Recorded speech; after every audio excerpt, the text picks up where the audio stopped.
우리 성경은 인간을 향하여 악하다라고 정의하고 있습니다. 우리는 보통 인간이 선한가 아니면 악한가, 태어날 때부터 원래 선천적으로 선을 가지고 태어났는지 악을 가지고 태어나는지, 그래서 이것에 대해서 우리가 도덕 시간에 배울 때에는 성선설, 성악설이라고 하는 이름으로 배우게 되어지죠. 근데 성경이 가지고 있는 입장은 성악설입니다. 그러니까 인간은 태어나면서부터 악하다라고 성경은 우리에게 말씀하고 있다라는 것입니다. 이것을 가장 잘 말씀하고 있는 게 로마서가 아닐까 싶어요. 로마서 3장 10절부터 18절까지의 말씀은 이렇게 말씀합니다. 기록된 바 의인은 없나니 하나도 없으며 깨닫는 자도 없고 하나님을 찾는 자도 없고 다 치우쳐 함께 무익하게 되고 선을 행하는 자는 없나니 하나도 없도다라고 이야기합니다. 그러니까 성경이 우리 인간을 향하여 규정하기를 의인은 하나도 없다, 하나님 앞에서 선하다라고 이야기하고 잘 된다라고 이야기하고 너희들이 무엇인가 소망이 있다고 이야기하지만 너희들에게 있어서 그 어떤 소망도 찾아볼 수 없다라고 성경은 우리에게 말씀하고 있습니다. 이 말씀은 몇몇 특정인에 대해서 말씀하고 있는 것이 아니라 모든 사람에 대해서 말씀하고 있는 것이죠. 그러니까 과거로부터 시작해서 인간이 창조되어진 순간부터 주님이 임재하시는 그 순간까지의 모든 인간을 가리켜 의인은 없나니 하나도 없다라고 성경은 선언하고 있는 것입니다. 그래서 성경을 읽다 보면 사실은 좀 별로 기분이 좋지 않습니다. 우리는 성경을 읽으면 무엇인가 마음 가운데 막 좋은 일들이 일어날 것 같지만 사실 성경이 인간을 규정하는 자체가 너희들은 악해, 너희들은 소망이 없어, 너희들에게는 그 어떠한 희망도 찾아볼 수 없어. 이게 성경이 창세기부터 시작해서 요한계시록까지 던지는 메시지입니다. 그렇기 때문에 성경을 읽다 보면 사실 별로 기분이 좋지 않습니다. 내가 이 정도까지 소망이 없나? 내가 이 정도까지 악한 인간인가? 내가 이 정도까지 그렇게 하나님 앞에서 벌을 받아야 되는 존재인가? 라고 하는 의문이 들기 때문에 사실 성경을 읽다 보면 그렇게 기분이 좋지 않습니다. 오히려 세상에서 이야기하는 메시지가 우리를 더 기분 좋게 하는 경우들이 있습니다. 세상은 끊임없이 우리에게 이야기하지 않습니까? 야, 너희들에게는 희망이 있어. 너희들에게는 소망이 있어. 너희들의 삶의 주인은 너희들이야. 그러니까 너희들의 인생은 너희들이 개척하는 거야. 니들 마음대로 살아. 니들 좋은 대로 하고 살아. 라고 세상은 끊임없이 우리에게 메시지를 던집니다. 그런데 반대로 성경은 아니야. 너희들은 희망 없어. 너희들은 소망 없어. 너희들의 삶의 주인은 너희들이 아니야. 하나님이야. 라고 말씀하기 때문에 사실 인간이 듣기에는 기분 좋은 이야기로 따지자고 한다면 세상이 던지는 메시지가 훨씬 기분 좋을 수 있습니다. 그렇기 때문에 성경을 바라볼 때에 우리가 성경을 사실은 그렇게 썩 기분 좋은 마음으로 바라보는 것은 쉽지 않다라고 이야기합니다. 왜냐하면 인간이 그 어떠한 시작에 대한 동기를 좋게 한다 할지라도 그 결과가 사실 좋지 않는 경우들이 참 많이 있기 때문에 그렇습니다.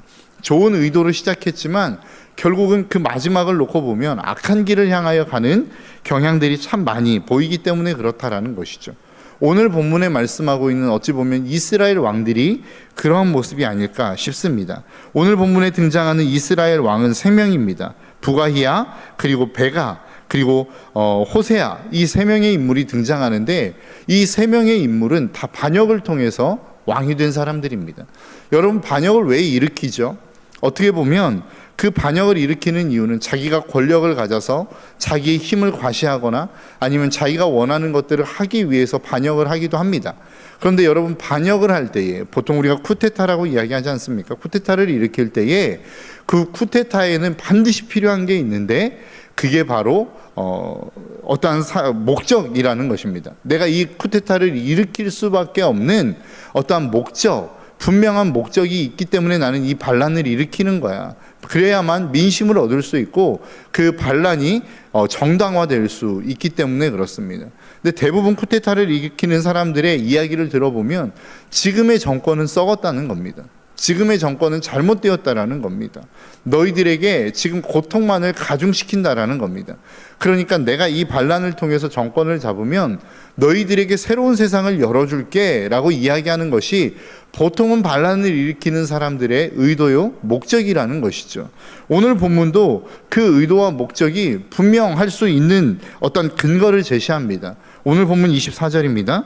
여호와 보시기에 악을 행하여 이스라엘로 범죄하게 한 느밧의 아들 여로보암의 죄에서 떠나지 아니한지라. 누가 그렇습니까? 부기히야가 그랬다라는 거예요. 그러니까 원래 정권을 잡고 있었던 부기히야라고 하는 왕이 여호와 보시기에 악을 행했다라는 겁니다. 그러니까 그것을 그를 보좌하고 있었던 25절에 그 장관 르말랴의 아들 베가가 반역하여 사마리아 왕궁 호위소에서 왕과 아르곱과 아리에를 죽이되 길리앗 사람 50명과 더불어 죽이고 대신하여 왕이 되었더라. 그러니까 어떻게 보면 그 명분이 있는 것 아니겠습니까? 여호와 앞에 악을 행하였지 않느냐. 그래서 하나님의 심판이 지금 우리를 향하여 기다리고 있지 않느냐. 그러니까 내가 반역을 통해서 새로운 세상을 열어줄게, 하나님이 기뻐하시는 세상을 열어줄게 라고 하는 명분으로 반란을 일으키지 않았겠습니까? 그런데 문제는 뭐예요? 그 역시도 똑같은 일을 하더라는 겁니다. 오늘 본문 28절입니다. 여호와 보시기에 악을 행하여 이스라엘로 범죄하게 한 느밧의 아들 여로보암의 죄에서 떠나지 아니하였더라. 그러니까 반역을 일으켜서 왕이 됐어요. 그런데 그 왕에 대한 평가는 또 무엇입니까? 똑같습니다. 여로보암의 길에서 떠나지 않고 여호와를 버렸다, 여호와 보시기에 악을 행하였다라고 하는 이야기라는 것이죠. 오늘 본문에 등장하고 있는 모든 이스라엘 왕들이 그랬다라는 겁니다. 여러분, 우리는 우리 스스로에 대해서 좀 과대평가하는 경향이 있는 것 같습니다. 조금 악을 향하여 가는 사람들, 좀 무엇인가를 잘못하는 사람들을 향하여 뭐라고 이야기합니까? 야, 저 사람은 왜 저래? 저렇게 정치하면 돼? 저렇게 행동하면 돼? 라고 이야기하죠. 그러면서 자기가 그 자리에 올라가면 무엇인가 대단한 일을 이룰 수 있을 것처럼 착각합니다. 나는 그렇지 않을 건데, 내가 저 자리에 있으면 나는 그렇지 않을 거야. 우리는 보통 그렇게 자기 자신을 과대평가하는 경향이 있습니다. 그런데 그 사람이 그 자리에 올라가면 그런 일들을 합니까? 아니죠. 똑같습니다. 여러분, 인간에게는 성경이 말씀하신 그 말씀대로 앞에서 서론에서 제가 여러분들에게 말씀드린 것과 같이 인간에게는 그 어떤 희망도 없습니다. 우리가 잘 할 것 같지만 그 자리에 올라가면, 나에게 권력이 주어지면, 나에게 어떤 힘이 주어지면 나는 무엇인가 바른 방향을 향하여, 옳은 방향을 향하여 나아갈 수 있을 것처럼 보여지지만 그 인생이 나의 결단과 나의 의지만큼 그렇게 순탄하게 우리의 삶이 의로운 삶을 향하여 나아가지 않더라라고 하는 것입니다. 왜 그럴까요? 인간이라고 하는 존재 자체를 성경은 악이라고 규정하고 있기 때문에 그렇습니다. 원래 인간 자체가 그렇기 때문에 그렇습니다. 어떠한 희망도 발견할 수 없고 어떠한 소망도 발견할 수 없는 것이 우리의 모습이요, 그것이 우리의 본질이기 때문에 그렇습니다. 그렇기 때문에 내가 아무리 선한 생각을 하고 아무리 좋은 생각을 하고 내가 아무리 옳은 방향을 향하여 나아갈 거라고 결단하고 또 결단한다 할지라도 결국은 우리의 삶 가운데 남는 것은 악이 될 수밖에 없다라는 거예요. 여러분, 많이 경험해 보시잖아요. 우리가 부흥회를 통해서든 아니면 예배를 통해서든 수많은 은혜를 받았던 사람들 아닙니까? 그리고 그 은혜를 받으면 항상 따라오는 게 뭐예요? 결단이라는 거예요. 하나님 앞에서 나는 이렇게 살고 싶습니다. 그래서 나는 오늘 이번 한 주 이렇게 살겠습니다. 앞으로 나의 삶은 이렇게 살겠습니다라고 결단하지 않습니까? 그런데 그 결단이 지속적으로 가든가요? 만일 그 결단이 우리의 삶 가운데 다 이루어졌다고 한다면 우리는 이미 예수님이 되었을 것입니다. 우리는 이미 더 이상 변화가 필요 없는 엄청난 경지에 이르는 믿음의 사람이 되었을 거라는 거예요. 그런데 그렇게 되지 못한 이유가 무엇입니까? 결국은 우리의 삶 가운데 그 결단이 다 무너졌다는 이야기 아닙니까? 우리가 은혜 받으면 내가 결단한 모든 삶이 다 이루어질 것 같아요. 저도 처음 은혜 받을 때 그랬습니다. 처음 하나님을 만났을 때 이 은혜를 가지고 내가 세상을 뒤집어 엎을 수 있을 줄 알았어요. 내가 세상을 향해 나아가면 모든 믿지 않는 사람들을 구원하고 복음을 전하고 하나님의 능력으로 세상을 뒤바꿀 수 있을 거라고 생각했어요. 그런데 결과는 무엇입니까? 나 한 사람조차도 온전히 변화시킬 수 없는 한계에 부딪히게 되더라라고 하는 것입니다. 이것이 우리의 모습입니다. 신앙생활은 여기에서부터 시작하는 것입니다. 이것을 인정하는 것에서부터 시작하는 거예요. 나는 진짜 소망이 없구나. 나는 아무런 희망도 찾아볼 수 없는 자이구나. 내가 아무리 결단하고 은혜 받는다 할지라도 내 의지와 내 힘과 내 능력으로는 나 한 사람조차도 변화시킬 수 없는 너무나도 연약한 존재이구나. 아무런 소망이 없는 존재이구나라부터 시작해서 우리의 믿음의 여정은 시작되어지는 거예요. 거기에서부터 우리가 예수 그리스도를 찾을 수 있는 것입니다. 여러분 꼭 기억하십시오. 내가 아무리 결단했다 할지라도 그 결단 안에 하나님의 도우심인 예수 그리스도가 빠져버리면 그 결단은 악이 될 수밖에 없다라는 사실을 저와 여러분들이 잊지 않으셨으면 좋겠습니다. 그래서 우리의 인생에는 예수 그리스도가 필요한 것입니다. 그래서 우리는 오늘 이 아침도 예수 그리스도를 찾기 위하여 이 자리에 나온 것 아니겠습니까? 여러분, 우리의 삶 가운데 예수 그리스도를 잃어버리면 우리의 삶에는 남는 게 아무것도 없습니다. 아무리 선한 마음으로, 선한 동기로, 선한 목적을 가지고 시작했다 할지라도 그 여정 속에 예수 그리스도가 빠지면 결국 그것은 악으로 끝날 수밖에 없다라는 사실을 저와 여러분들이 잊지 않으시기를 주님의 이름으로 축복합니다. 여러분, 착각하지 않으셨으면 좋겠어요. 제가 이것을 깨닫는 데까지 정말로 오랜 시간이 걸린 것 같습니다. 나는 할 수 있어. 그래, 나는 하나님의 역사를 이룰 수 있어. 여기에서부터 시작해서 아니야, 나는 아무것도 할 수 없어.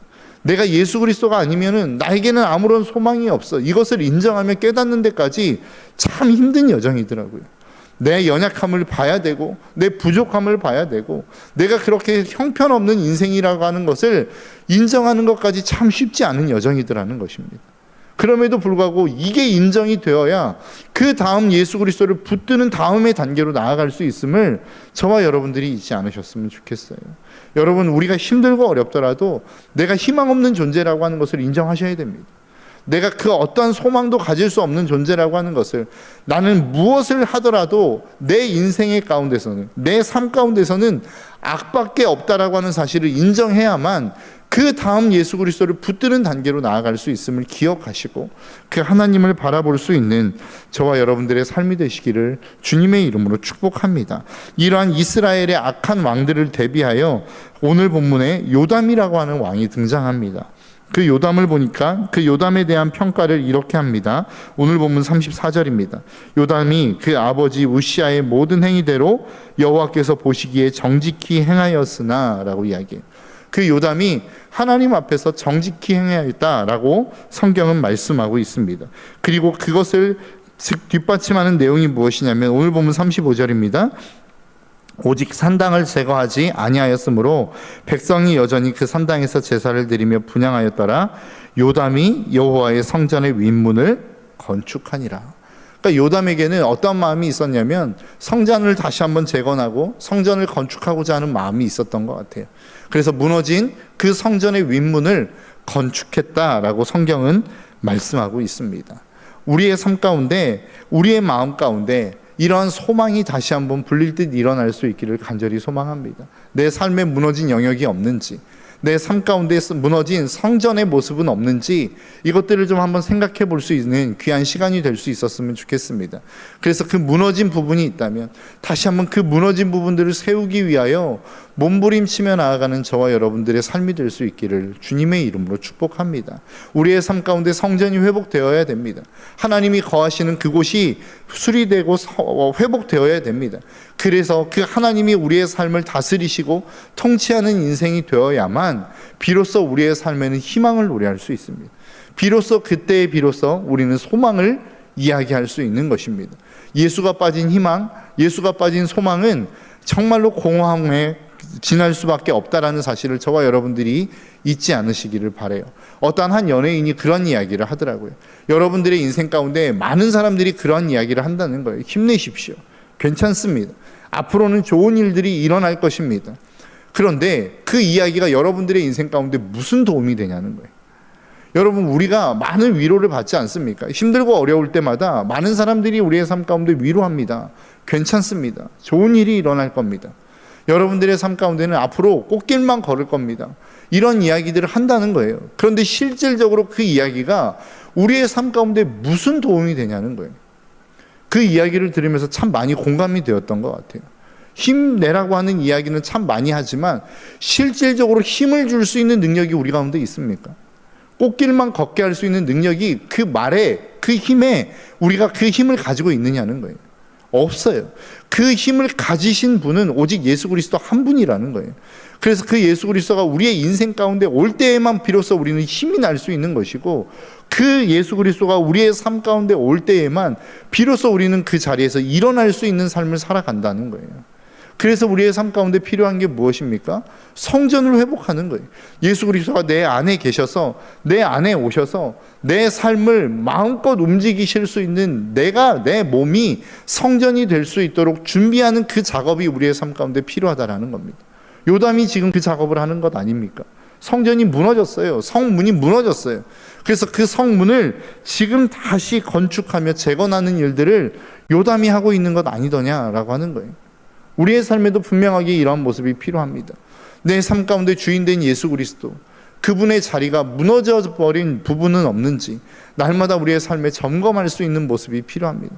그래서 그 부분이 무너졌다고 한다면 그 부분을 다시 한번 재건하고 건축하는 모습이 우리의 삶 가운데 필요하다라는 것이죠. 그렇게 할 때에 어떤 일들이 일어납니까? 그 아들 아하스가 대신하여 왕이 되었습니다. 오늘 본문의 말씀에 보니까 조금 이해가 되지 않는 말씀이 나와요. 36절에 보니까 요담의 남은 사적과 그의 행한 모든 일은 유다 왕 역대 지략에 기록되어지지 아니하였느냐. 그 다음에 37절에 뭐라고 말씀하냐면 그때 여호와께서 비로소 아람 왕 르신과 르말야의 아들 베가를 보내어 유다를 치게 하셨더라. 갑자기 요담의 이야기가 나오고, 그리고 여호와의 성문의 윗문을 건축했어요. 그런데 그 다음에 어떤 말씀이 나오냐면 갑자기 아람 왕 르신과 르말야의 아들 베가를 보내어 유다를 치게 하셨다는 거예요. 이 말씀을 보면 무엇인가 아람 왕과 그리고 이스라엘이 연합하여 유다를 쳐서 유다가 엄청난 손해를 보는 것과 같은 말씀, 그런 느낌의 말씀인 것처럼 보입니다. 그런데 이와 비슷한 시기의 말씀이 이사야 7장에 나오는데 그 이사야 7장의 말씀을 보니까 이렇게 말씀해요. 7장 1절입니다. 우시아의 손자여 요담의 아들인 유다의 아하스 왕 때에 아람 왕 르신과 르말야의 아들 이스라엘의 베가 왕이 올라와 예루살렘을 쳤으나 능히 이기지 못하니라. 그러니까 이 말씀, 오늘 본문의 말씀만 놓고 보면 유다를 쳤고 그 유다로 말미암아, 그 유다를 침으로 말미암아 요담이 백성과 함께 장사되어지는 죽음을 경험한 것처럼 보여지지만 어찌 보면 이사야의 말씀을 놓고 보면 이 일들은 요담의 아들 아하스의 왕 때에 일어난 일이라는 겁니다. 그런데 그 아하스 왕 때에 그렇게 아람 왕과 이스라엘 왕이 연합하여 유다를 쳤지만 결국은 성경이 말씀하는 게 뭐예요? 능히 이기지 못했다라고 말씀하고 있는 것입니다. 여러분, 하나님을 섬기는 하나님의 사람들, 그 어떤 강성한 군대가 와서 그들을 진멸하라고 하는 목적을 가지고 어떠한 계획을 세운다 할지라도 그 계획은 반드시 무너진다라고 하는 것을 오늘 본문은 우리에게 말씀하고 있습니다. 우리가 하나님께 붙어 있으면, 그 하나님을 잘 섬기고 있고 내 마음의 주인으로 그분을 모시고 있으면 우리의 인생은 절대 멸망하지 않습니다. 우리의 인생이 비록 질병 가운데 있다 할지라도, 고난 가운데 있다 할지라도, 어려움 가운데 있다 할지라도 우리의 인생은 절대 무너지지 아니함을 성경은 우리에게 말씀하고 있다라는 사실을 저와 여러분들이 잊지 않으셨으면 좋겠습니다. 그래서 날마다 그분을 섬기며 예수 그리스도를 우리의 삶의 주인으로 모시고 날마다 승리의 삶을 살아낼 수 있는 저와 여러분들의 삶이 되시기를 주님의 이름으로 축복합니다. 오늘 하루의 삶이 그렇게 되고 여러분들의 남은 인생이 주님이 부르시는 그날까지 날마다 주님과 함께 동행함으로 말미암아 승리의 삶을 살아갈 수 있는 저와 여러분들의 삶이 되시기를 주님의 이름으로 축복합니다. 기도하겠습니다.